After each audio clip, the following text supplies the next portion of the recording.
1/2 എന്ന് എഴുതാമല്ലോ. കാരണം root X എന്ന് പറഞ്ഞാൽ എന്താണ് ആൻസർ? എക്സ് റൈസ് ടു 1/2 ആണ്. അങ്ങനെയാണെങ്കിൽ റൂട്ട് ഓഫ് 1 പ്ലസ് എക്സിനെ നമ്മൾ എങ്ങനെ എഴുതും? 1 plus x whole raise to 1/2 എന്ന് എഴുതിയാൽ എന്തെങ്കിലും പ്രശ്നമുണ്ടോ? ഒരു പ്രശ്നവുമില്ല. മൈനസ് ഇതിൻ്റെ പവർ 1/2 ആയതുകൊണ്ട് ഞാൻ അതിനെ എന്ത് ചെയ്തു? 1/2 എന്ന് തന്നെ എഴുതി. ബൈ. അപ്പോൾ നമ്മുടെ ഇക്വേഷൻ എന്താണ്? നമ്മുടെ ഇക്വേഷൻ എന്താണ്? Limit x tends to a x raise to n minus a raise to n. താഴെ ആരാണ് വരേണ്ടത്? എക്സ് മൈനസ് എയിൽ താഴെ വരേണ്ടത്. അപ്പോൾ ആ ഒരു ഫോർമാറ്റിലല്ല ഇവിടെ എക്സ് മാത്രമല്ലേ ഉള്ളൂ. പക്ഷെ ഞാൻ എന്ത് ചെയ്തു? ആ ഒരു ഫോർമാറ്റിലോട്ട് എഴുതാനുള്ളത് ട്രൈ ചെയ്ത് നോക്കിയാണ്. ചിലപ്പോൾ അങ്ങനെയാണോ ഇല്ലയെന്ന് എനിക്ക് അറിയില്ല.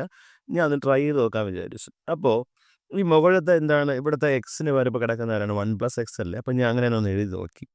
1 പ്ലസ് എക്സ് മൈനസ് എക്ക് വരാൻ എക്ക് വരാൻ 1 അല്ലേ? 1 എഴുതി. നിങ്ങൾ നോക്കിയാണ് ഇവിടെ യഥാർത്ഥ ബ്രാക്കറ്റിൻ്റെ ആവശ്യമില്ല. 1 പ്ലസ് എക്സ് മൈനസ് 1 എന്ന് പറഞ്ഞാൽ ഇത് രണ്ടും വെട്ടിപ്പോയാൽ നമുക്ക് ആര് തന്നെ വരും? എക്സ് തന്നെയല്ലേ പറഞ്ഞത്. സോ വാല്യൂവിന് ചേഞ്ച് ഉണ്ടോ? വാല്യൂവിന് ചേഞ്ച് ഇല്ല. കാര്യം നിങ്ങൾക്ക് മനസ്സിലാവുന്നുണ്ടോ?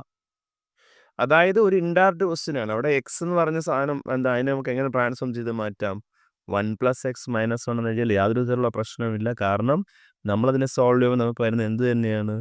എക്സ് എന്ന് പറയുന്ന ആൻസർ തന്നെയാണ് വരുന്നത്. മനസ്സിലായോ? പക്ഷേ നമുക്ക് ബാക്കി സോൾവ് ചെയ്തെടുക്കാം. വേറെ പ്രശ്നങ്ങളൊന്നുമില്ല. നമ്മളിവിടെ ലിമിറ്റിനെ ഒന്ന് ചേഞ്ച് ചെയ്തു. ലിമിറ്റ് ഇവിടെ എസ് ടെൻസ് ടു 0 അല്ലേ? നമ്മുടെ ലിമിറ്റ് എന്ന് പറഞ്ഞാൽ ഇവിടെ എസ് ടെൻസ് ടു 0 ആണ്. പക്ഷെ ഇവിടെ ഇപ്പോൾ എന്താണ്? എക്സ് അല്ല.